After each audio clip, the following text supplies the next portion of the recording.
Wassalatu wassalamu ala rasulillah Sayyidina Muhammad ibn Abdillah wa ala alihi wa sahbihi wa mawala.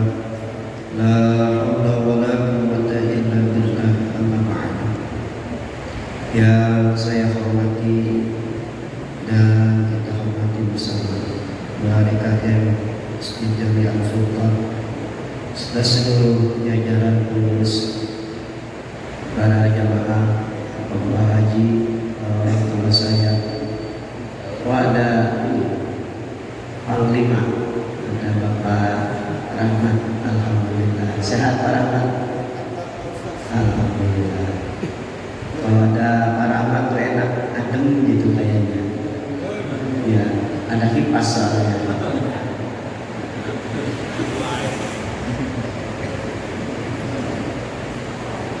Para jamaah, bapak-bapak yang saya hormati dan yang saya muliakan, alhamdulillah kita hari ini sudah berada di hari yang ke berapa? 26. Ya Allah, cepat banget Pak ya. Udah 26 aja. Berarti ini kurang lebih 3 harian lagi, ya 3 atau 4 hari. Jadi kita,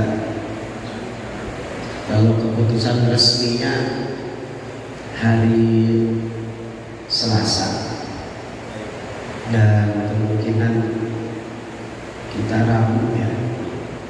Jadi sudah ada yang informasi kita Rabu insya Allah tanggal 10 Lebaran sama Muhammadiyah, lebarannya bareng. Tahun ini kita lebarannya bareng. Mudah-mudahan kita bisa memaksimalkan hari-hari terakhir di bulan Ramadan.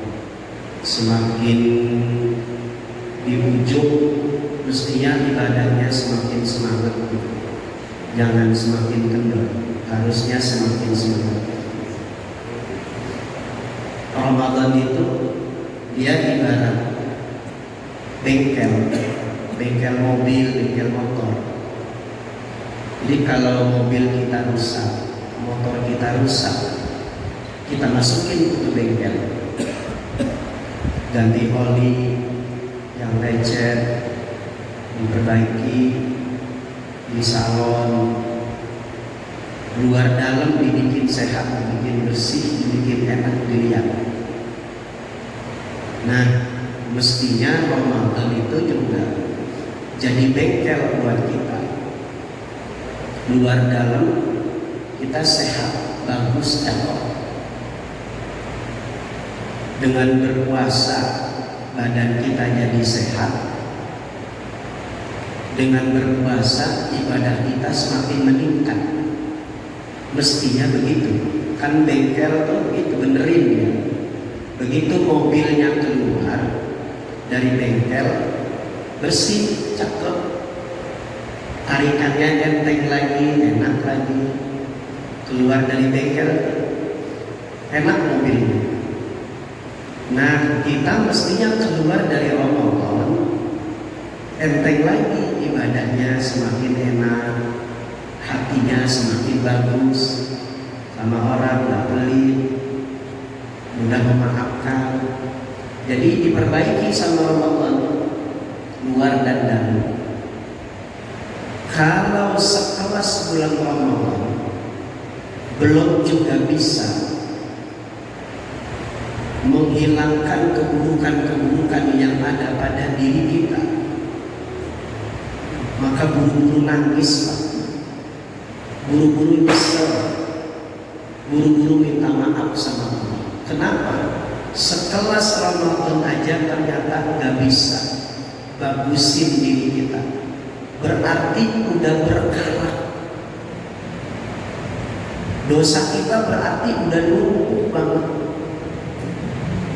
sehingga hidayah yang begitu terang, taufik yang begitu jelas ada di hadapan kita, nggak bisa merubah kehidupan kita. Kalau ternyata selesai dari Ramadan kita masih suka marah sama teman kita, kalau setelah Ramadan kita masih berantem sama saudara-saudara kita, kalau selesai Ramadan sholat kita belum bagus, kalau selesai Ramadan justru sholatnya malah ditinggal, berarti Ramadan gak ada manfaatnya buat orang itu. Puasanya berarti gak ada bekas buat dirinya, cuma sekedar menahan lapar dan haus aja, gak ada nilai. Berarti sekarang kita diminta untuk evaluasi bagaimana sholat kita yang udah tepat 5 waktu dijaga, bacaan Al-Qur'annya selesai dari Ramadan kita pelihara, puasa Senin Kamisnya karena udah biasa di Ramadan, Senin Kamisnya tetap dikerjain. Itu namanya Ramadan berbekas di dalam dirinya, sehingga ini yang disebut kayaumin waladat ummu, seperti bayi yang baru dilahirkan dari rahim ibunya. Mobil keluar dari bengkel bagus, biliarnya rapi, bersih, tarikannya enteng.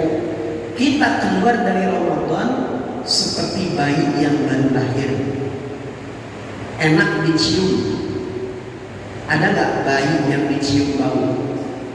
Nggak ada. Kenapa?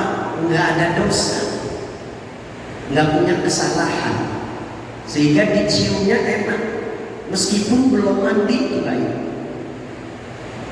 Padahal belum mandi, bangun tidur, enak aja diciumnya. Kita menyium bini kita bangun tidur,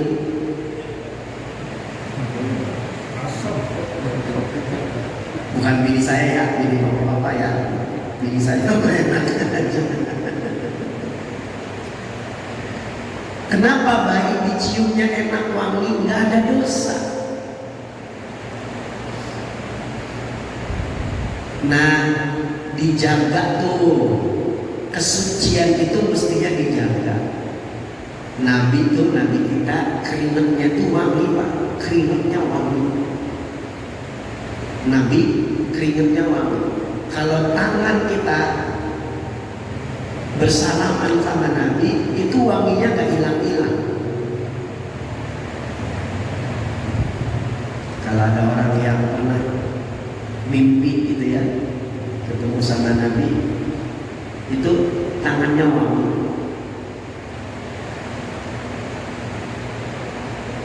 Nah, kita mesti menjaga tuh. Setelah bagus Ramadannya, puasanya, keluar dari Ramadan kita bagus, bersih lagi, suci lagi. Dipertahanin sampai Ramadan berikutnya. Nggak ada sakitnya kita di Ramadan Pak. Sehat, zahir sehat, batin sehat. Yang paling penting yang mesti kita jaga adalah sholat. Utama kita udah bagus, jangan sampai keluar Ramadan jadi kemas-kemasan. Al-Furqan 5 waktu selama Ramadan penuh, banyak 3 shop, 4 shop. Keluar dari Ramadan kita tetap stabil. Ya, kenapa? Titik beratnya pada di sholat. Kalau sholatnya enteng, kalau sholatnya bagus, kalau sholatnya bisa sempurna, semuanya ngikut, semuanya enteng. Kenapa? Dia udah biasa melangkahkan kakinya ke masjid. Seperti saya pernah bilang ya, orang laki itu sholatnya berjamaah, itu namanya laki-laki soleh. Kalau perempuan soleha, sholatnya di rumah.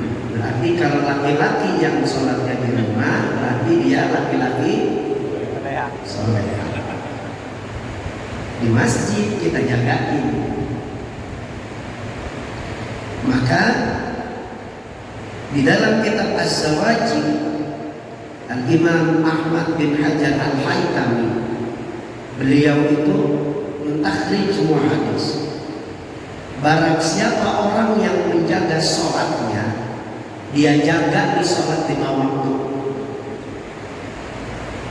Yang kita jaga ini sholat 5 waktu, subuh, zuhur, asar, maghrib, isya. Allah akan muliakan buat orang itu 5 perkara. Yang jaga sholat 5 waktu, Allah muliakan orang itu dengan 5 perkara. Apa itu? Yang pertama, yurfa'u anhu dhillul aish. Allah angkat dari orang itu dhillul aish, sempitnya kehidupan, sulitnya ekonomi. Gak mungkin Pak, orang yang rajin sholat, sholatnya dijaga 5 waktu, dia tepat janji kepada Allah, dia jaga hak-haknya Allah, terus orang itu melarat, gak mungkin. Orang itu susah, gak mungkin. Kenapa? Allah yang udah berjanji lewat lisan baginda Nabi, orang yang jaga sholat 5 waktu diangkat semua kesulitan-kesulitannya. Seperti kita punya anak, kita nggak mungkin melantarin anak-anak kita. Nggak tega kalau anak-anak kita kelaparan, kita bela-belain cari pinjaman, kita ngutang sama teman kita atau saudara kita supaya anak kita bisa makan, bisa sekolah. Itu sekelas kita yang punya anak. Bagaimana Allah yang sifatnya Rahman dan Rahim terhadap hamba-hambanya yang soleh, maka gak mungkin Pak dibiarkan hidup sengsara. Bila kita punya anak gak mungkin kita telantarin, maka Allah gak mungkin membiarkan hamba-hambanya yang bagus, yang ibadahnya super, yang dijaga sholat 5 waktunya, dibikin susah sama Allah. Gak mungkin. Itu otomatis. Jaga sholat, Allah jaga dia. Gak mungkin hidupnya kesusahan.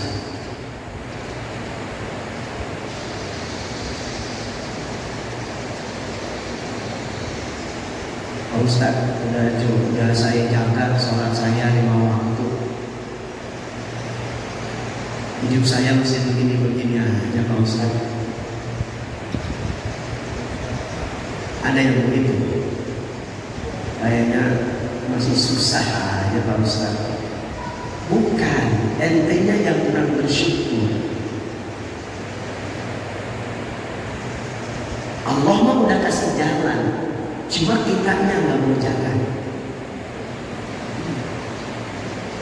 Allah nggak mungkin bikin hambanya yang taat, yang soleh dibikin sengsara itu.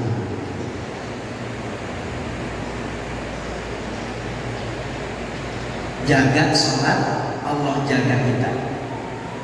Pelihara sholat, Allah pelihara kita. Itu hak-hak Allah. Kalau kita jaga haknya Allah, Allah jaga kita dengan hak-hak kita. Nggak mungkin sulit, nggak mungkin sengsara.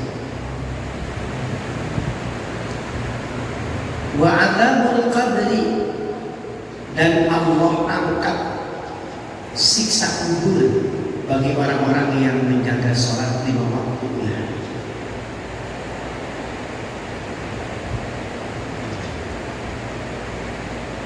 Kalau sekarang kita belum bisa mengiyakan ini, belum bisa. Tapi begitu kita sudah gak ada di alam kubur, maka kalimat ini menjadi benar. Pernah terjadi di kalangan salaf, ketika ada seorang perempuan meninggal dunia, Maka secara biasa diurus segala sesuatunya sampai ke pemakaman. Ketika kakaknya itu, abangnya itu ikut nyangkul nurunin tanah, dompetnya itu jatuh. Dia nggak sadar nih kalau dompetnya, uangnya itu jatuh ikut terkubur. Pulang, rapi, selesai, pulang dia. Begitu sampai rumah, dia cari-cari dompetnya tuh di mana. Nggak ada. Maka dia ingat-ingat, bisa jadi jangan-jangan dompetnya jatuh tadi waktu dia nyangkulin tanah tuh, tanah kubur adiknya sendiri. Langsung dia ke kuburan, udah sepi, dia gali lagi itu kubur, dia pacul lagi itu kubur, dia cari dompetnya. Baru setengah galian di kubur adiknya ini, maka dia lihat kubur itu penuh dengan api. Jasadnya itu terbakar, jasad adiknya tuh. Maka dia lari, dia ngadu sama ibunya, wahai ibu, gerangan amalan apa yang dilakukan oleh adikku itu? Ibunya nanya, emang kenapa? Enggak, saya pengen tahu dia pernah melakukan apa ketika semasa hidupnya. Ibunya bilang udah nggak usah, mungkin kesalahan orang, nggak boleh. Maka diceritakan tuh kronologis. Fabakat itu, maka ibunya itu nangis ketika mendengar adik anaknya itu yang perempuan dibakar di kubur. Hitungannya bukan hitungan jam.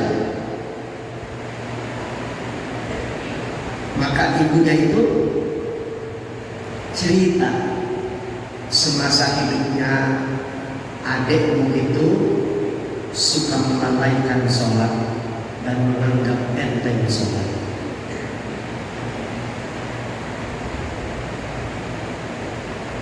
Itu terjadi, dan banyak kisah-kisah yang senada dengan cerita ini. Bagaimana orang-orang yang ketika hidupnya suka melalaikan sholat, dia langgar perintah Tuhannya ketika meninggalnya itu, udah ditampakin di dunia, belum sampai ke kubur, di dunia udah ditampakin sama Allah. Susah, ngurusnya ribet, repot.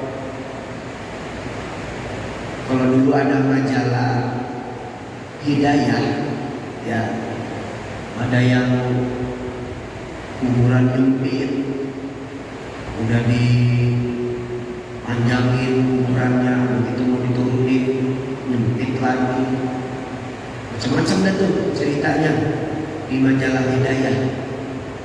Tahun berapa itu majalah Hidayah? Tahun 2000-an kalau nggak salah ya. Dan memang banyak kisah-kisah seperti itu. Orang-orang yang jaga sholat 5 waktu, nggak mungkin ada azab di dalam kubur. Kalau nggak percaya, cobain aja Pak. Kita kan rajin sholat nih, rajin jamaah ke masjid, kita jaga sholat 5 waktu. Nggak percaya Pak Ustaz, cobain aja Pak. Cobain. Kalau saya sih percaya. Kalau bapak-bapak nggak percaya itu cobain. lain.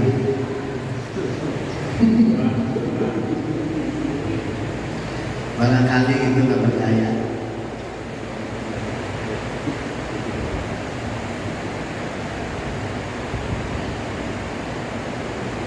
Ya, jadi keistimewaan orang-orang yang jaga sholat, nggak ada azab di dalam kuburnya, nggak ada.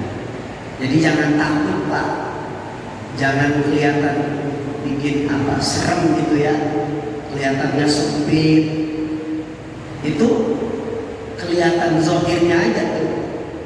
Jadi kubur itu bisa diluaskan, bisa disempitkan. Begitu masuk ke dalam kubur, ada yang diluaskan kuburnya itu sebanyak 300 zirah. Satu zirahnya itu sekitar 50 cm.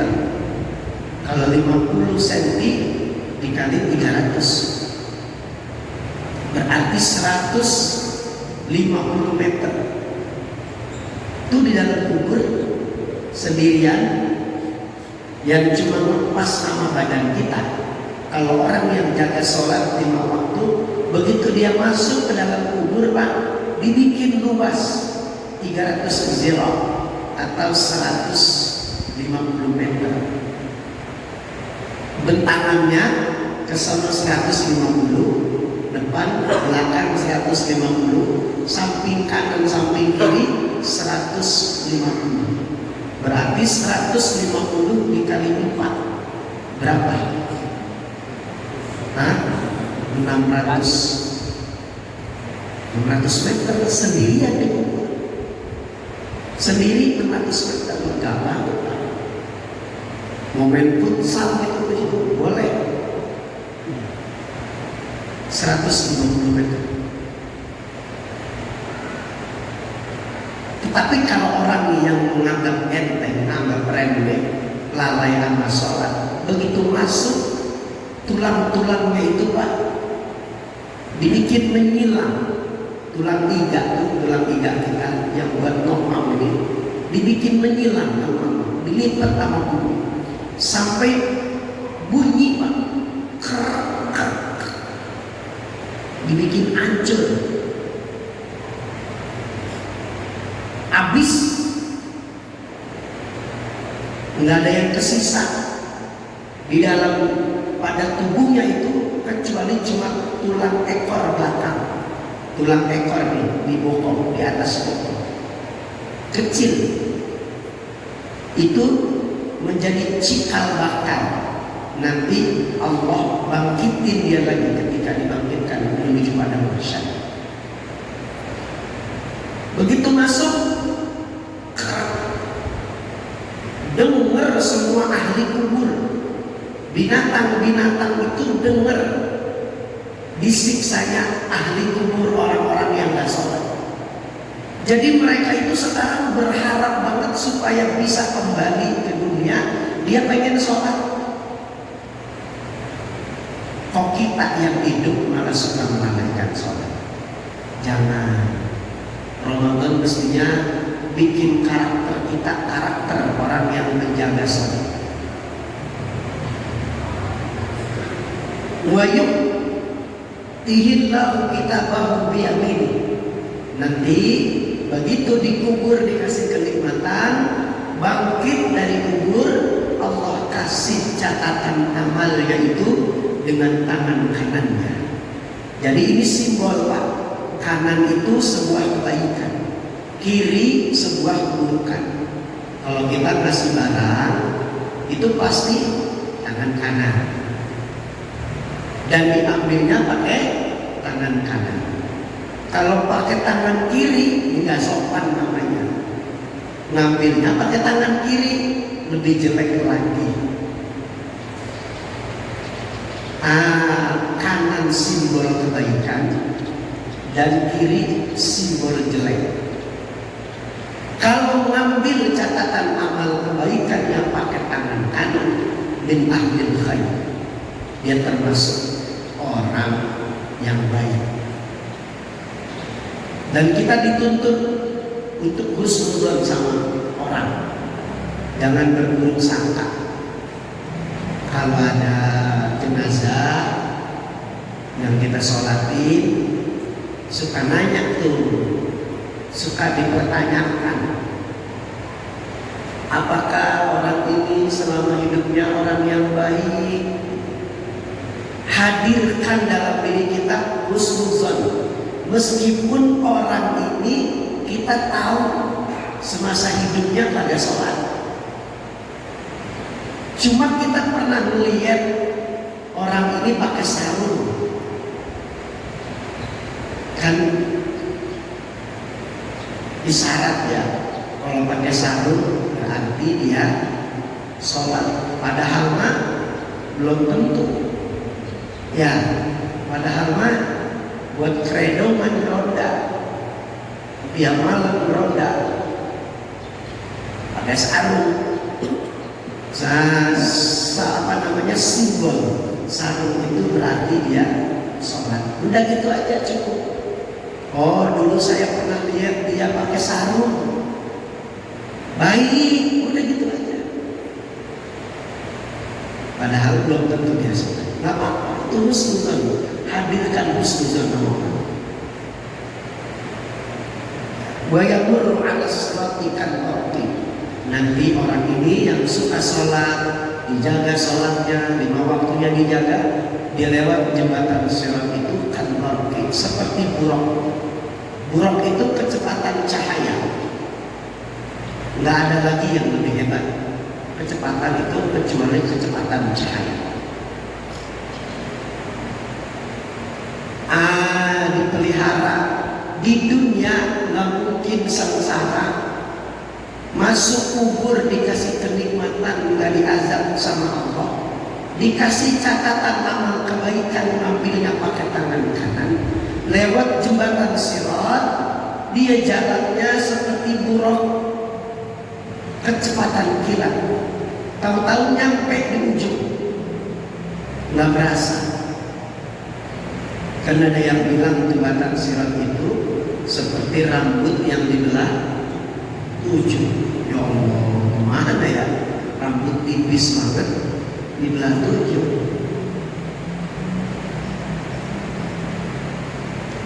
Jaga sholat lewat jembatan sirat. Allah lihat ada yang lari,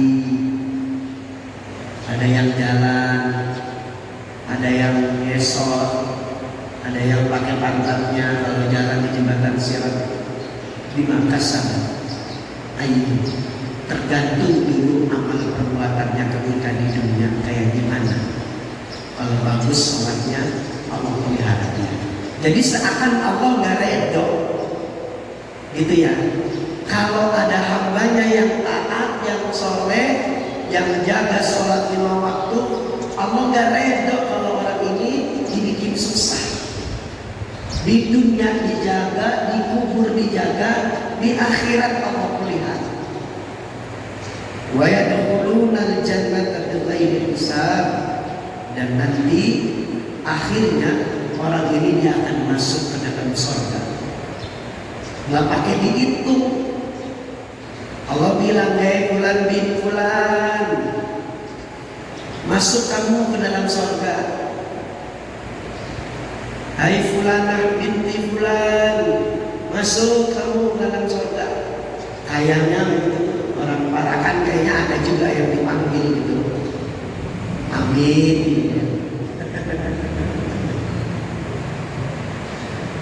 Hei fulan bin fulan, masuk dalam surga. Kenapa? Allah udah tahu wajahnya itu burran muhajjalin, bercahaya, udah kelihatan, nggak dihisap lagi. Sholatnya bagus, punya duit, duitnya dipelihara, emang gak dihisap. Allah udah masuk dalam surga, udah masuk aja. Sementara yang sholatnya gak bagus, orang-orang yang punya harta tapi tidak bagus manajemennya, dia terpedaya dengan hartanya. Ntar dulu, jangan masuk dulu. Kalau dia udah masuk, ya Allah gak dihitung. Nah, dia mah bagus, sholatnya dijaga dulu, 5 waktu dijaga. Sama saudara akur, sama harta bagus. Emang udah bagus, udah kelihatan. Ya, jangankan di akhirat Pak, di dunia aja kita udah bisa melihat Pak. Ya, beda cuma melihatnya orang yang punya duit sama yang tidak punya duit. Kelihatan. Kalau yang nggak punya duit yang gede di tembok, ya puyeng banget kayaknya. Garuk-garuk rambut, padahal kagak gatel itu malah mau digaruk, kayak tanya puyeng banget. Mau lebaran ya Allah Pakistan, belum punya ini. Ya, tapi kalau punya duit, lihatnya enak, ya. Ramah, enak, cerah. Iya, emang habis selesai proyek ya.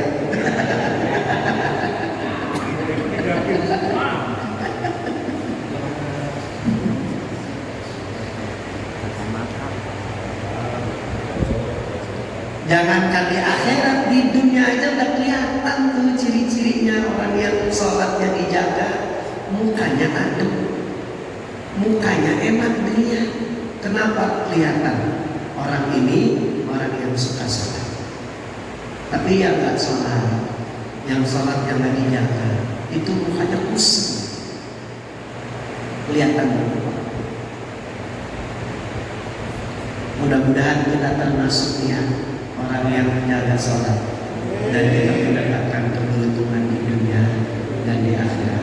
Nah, dari sekarang nih jagain. Ramadan udah mau habis, keluar dari Ramadan, bagus sholat kita, bagus ibadah kita, bagus perangai kita, zahir batin, luarnya bagus, dalamnya bagus. Motor begitu keluar dari bengkel, tarikannya enteng, enak dipakai. Kan pada ngurusin nih Ramadannya, ya pada ngurusin Pak Haji Yuli, kecilin tuh Pak Haji Yuli, kelingkingnya. Sehat berarti kan, tinggal menjaga polanya aja udah. Rata-rata pada turun dah kalau puasa. Lebaran dapat 2 hari.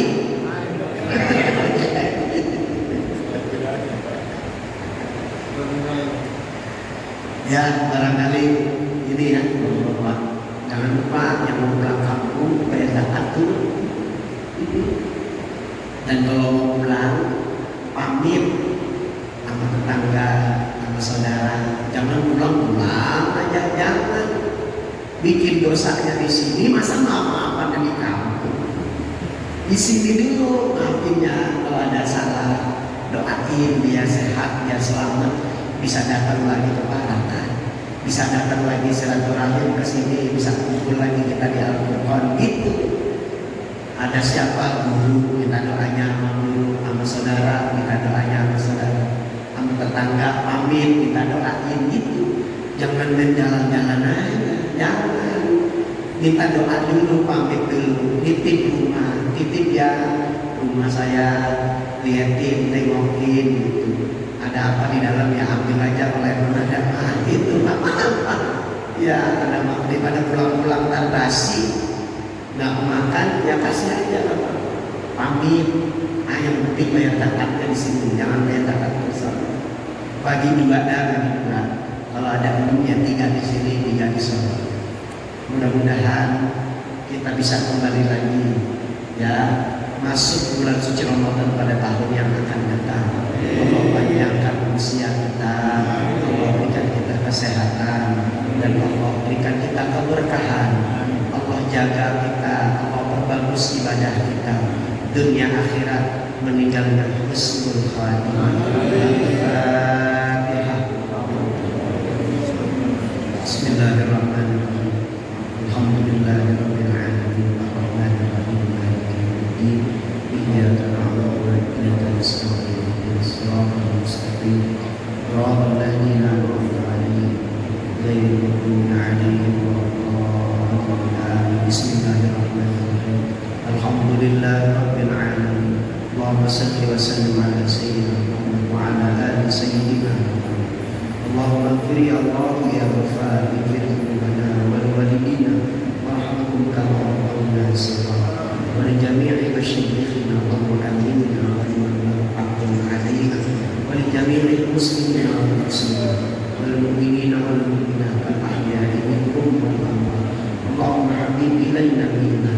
وزينه في قلوبنا وكره إلينا الكفر والفسوق والعصيان واجعلنا يا الله من الراشدين غير خزي ولا مفتونين. اللهم لا تجعل الدنيا أكبر همنا ولا مبلغ علمنا ولا تسلط علينا ما لا يرحمنا. ربنا آتنا في الدنيا حسنة وفي الآخرة حسنة وقنا عذاب النار. وصلى الله على خير خلقه سيدنا محمد وعلى آله وصحبه وسلم. والحمد لله رب العالمين.